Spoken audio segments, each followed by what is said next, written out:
The gold ring hit the table with a sound like a gavel sentencing a man to death. It was heavy, 24 carat, encrusted with an onyx stone the size of a robin's egg. The man wearing it, a Bonanno family capo named Vincent, the Vulture. Moretti didn't say a word. He didn't have to. The gesture was universal in the underworld. It was a demand for total submission. A demand for a soul. Ellsworth, Bumpy Johnson sat across from him. He didn't blink. He didn't flinch. He just watched the light from the crystal chandelier dance off the gold. Surrounding the table were 4 of Moretti's soldiers.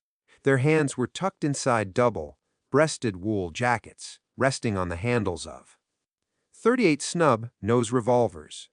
The air in the club, usually thick with jazz and laughter, had frozen solid. The band had stopped playing.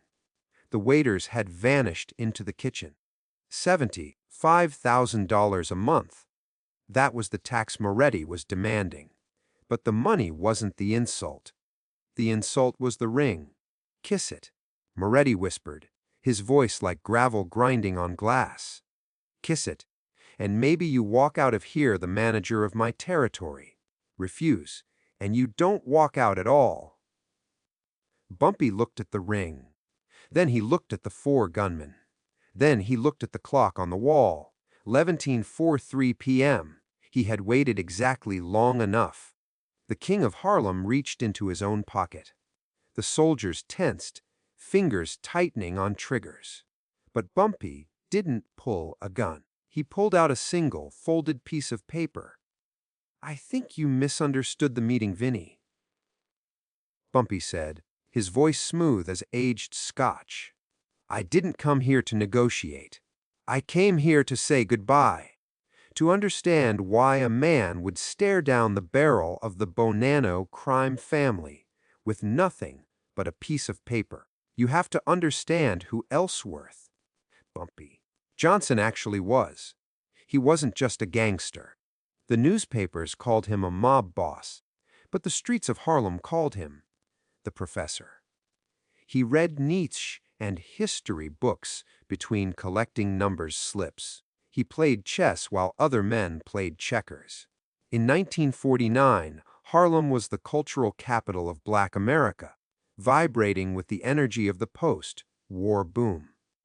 The Apollo Theater was crowning kings of soul, and 125th Street was the artery of a city within a city. But beneath the glamour of the Cotton Club and the rhythm of bebop, a war was brewing. The Italian 5 families of New York, specifically the Bonannos and the Genoveses, saw Harlem as a gold mine they hadn't fully tapped. They controlled the heroin supply coming into the ports, but they didn't control the streets where it was sold. They needed a distributor, a puppet. For years, they had worked with Bumpy, a partnership of convenience. But the winds were shifting. The mob commission was getting greedy. They didn't want a partner anymore. They wanted an employee. They wanted to turn the independent kingdom of Harlem into a colony of the Mafia. The tension had been building all summer. 2 of Bumpy's runners had been found beaten in Hell's Kitchen.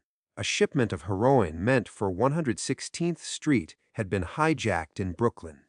The message was subtle, but clear. The Italians were squeezing the supply line. Bumpy knew what was coming. He knew that in the underworld, peace is just the loading time between wars. He watched the chess board of New York City and saw the pieces moving against him. He knew that a direct war with the 5 families was suicide. They had more men, more guns, and more judges in their pockets. If Bumpy Johnson was going to survive, he couldn't out-shoot them. He had to out-think them. He had to find a weapon that didn't fire bullets, but destroyed empires just the same, and he had to do it before they came for his crown. Enter Vincent, the Vulture. Moretti wasn't a diplomat. He was a hammer, a rising star in the Bonanno family. He had earned his nickname in the bootlegging wars of the 30s by picking the carcasses of rival gangs clean. He was brutal, efficient, and dangerously ambitious. He didn't just want money, he wanted fear. He thrived on it. In 1949, Joe Bonanno gave Moretti a specific mandate: break Harlem. Moretti had spent the last month terrorizing independent bookies in East Harlem. He had burned down a speakeasy on a 110th Street just to show he had matches. He walked with the swagger of a man who believed he was untouchable because he had the full weight of the commission behind him. His motivation was simple arithmetic. If he could subjugate Bumpy Johnson, he would control the numbers racket and the drug trade of the entire upper Manhattan sector. It would make him a millionaire overnight and a prime candidate to run the family one day. He was dangerous because he lacked respect. To Moretti, Bumpy wasn't a strategic equal. He was just an obstacle to be bulldozed.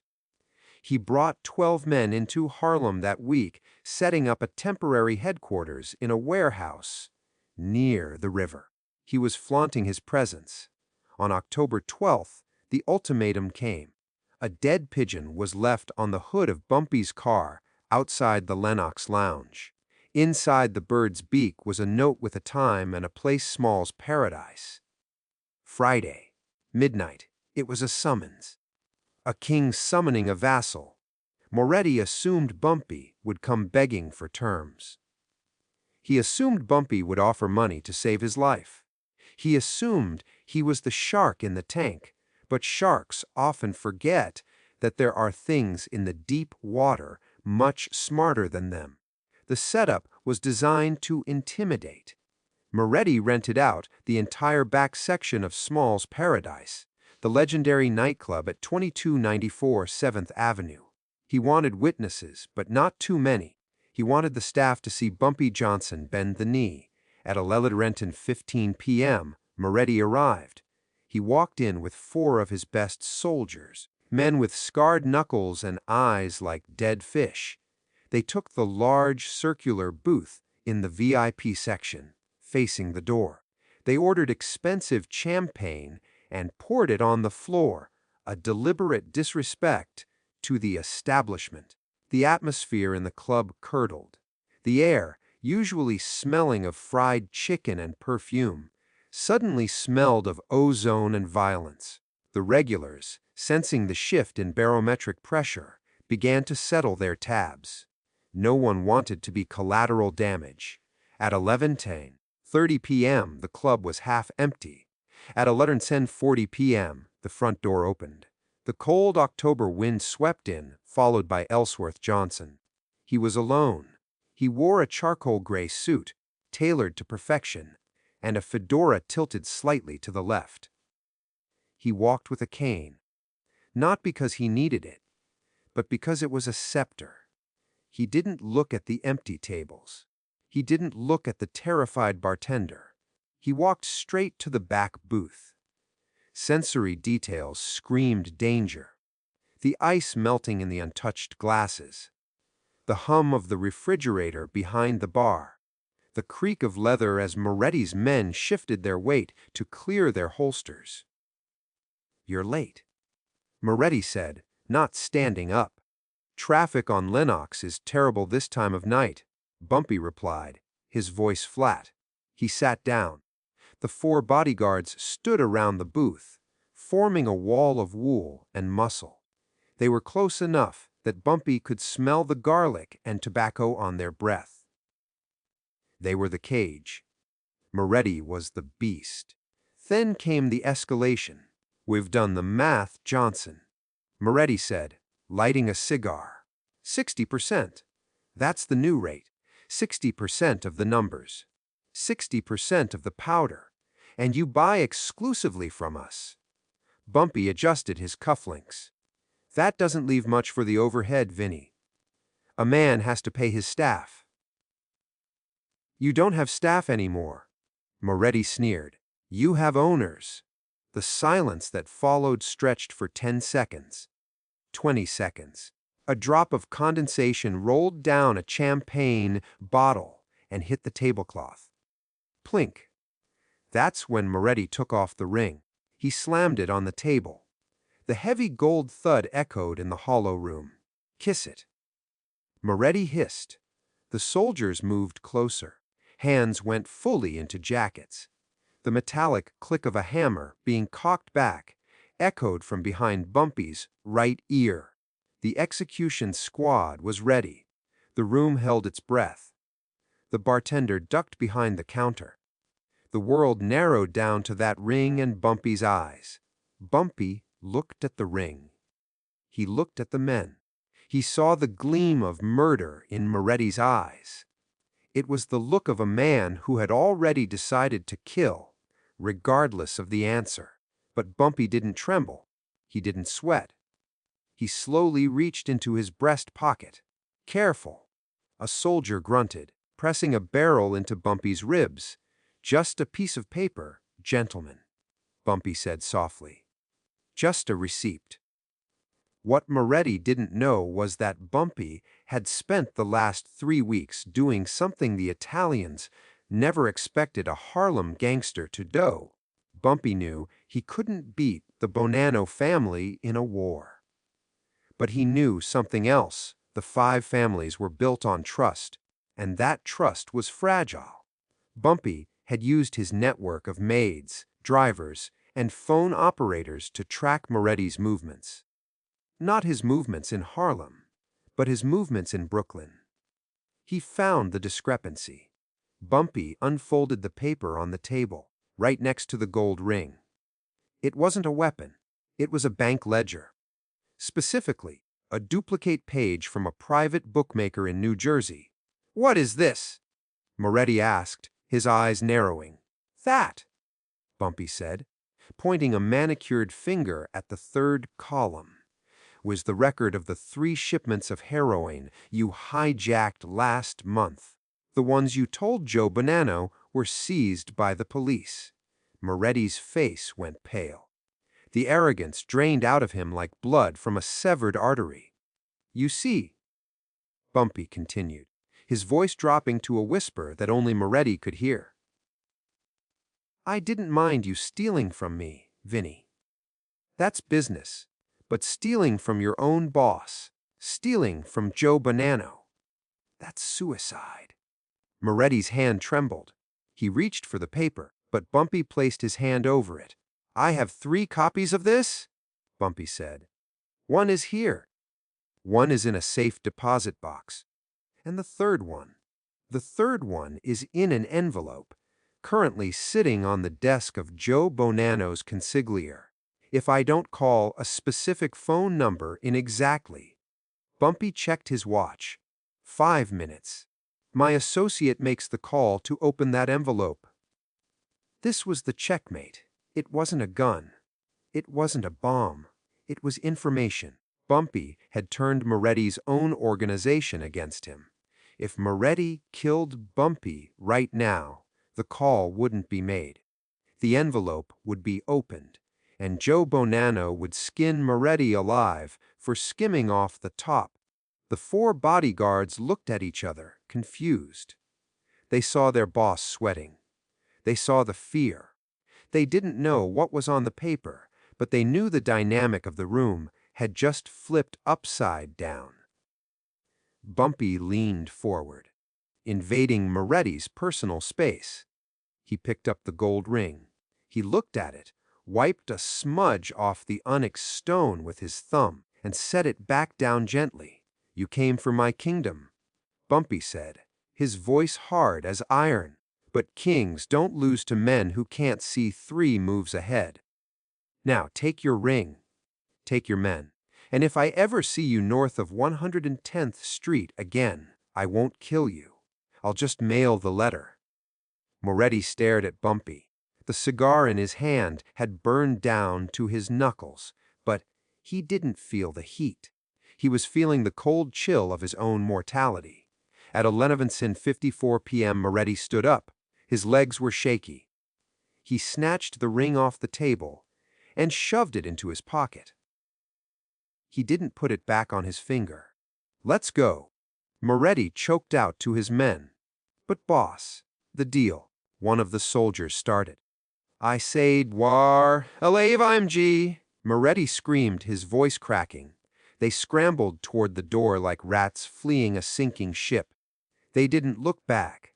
They burst out onto 7th Avenue, jumped into their Cadillacs, and sped off toward downtown, leaving tire marks on the pavement. Inside Small's Paradise, silence lingered for a moment. Then, the bartender slowly stood up from behind the counter. A few patrons peeked out from the shadows. Bumpy Johnson sat alone in the booth. He picked up the glass of champagne Moretti had ordered, inspected it, and poured it onto the floor. "Bartender," Bumpy called out, his voice calm and steady. "Bring me a scotch." "Neat. And tell the band they can start playing again." The ripple effect was immediate. By the next morning, the word had spread through every pool hall and barbershop in Harlem. The Italians had come for Bumpy, and Bumpy had sent them, running without firing a shot. Moretti was never seen in Harlem again. Rumor had it he was transferred to a low-level operation in Arizona a week later. Desperate to get away from the spotlight Bumpy had shone on his books. The Bonanno family backed off. They realized that Bumpy Johnson wasn't just a thug they could bully. He was an intelligence agency they had to respect. Bumpy's territory remained independent. He had secured his borders not with bullets, but with a ledger. This confrontation at Small's Paradise became a cornerstone of the Bumpy Johnson legend. It mattered because it shattered the myth of mob invincibility in Harlem. It proved that in the brutal world of organized crime, the most dangerous weapon wasn't a Tommy gun, it was information. It revealed the core of Bumpy's philosophy. Violence is a tool of the ignorant. The true master of power controls the board before the game even starts. While Moretti was playing checkers, looking for a physical fight, Bumpy was playing 4D chess, striking at the structural integrity of his enemy's life. The lesson is timeless. Real power isn't about how loud you can shout or how hard you can hit. It's about leverage. It's about knowing your enemy better than they know themselves. Bumpy Johnson didn't survive 40 years in the rackets by being the strongest. He survived by being the smartest. If this story showed you why Bumpy Johnson was truly the professor of the underworld, hit that subscribe button. Drop a like if you respect the man who made the mob blink. And tell us in the comments, would you have had the guts to sit at that table? Next week, we're diving into the time Lucky Luciano tried to buy the Apollo Theater and the surprising reason he failed. Stay tuned.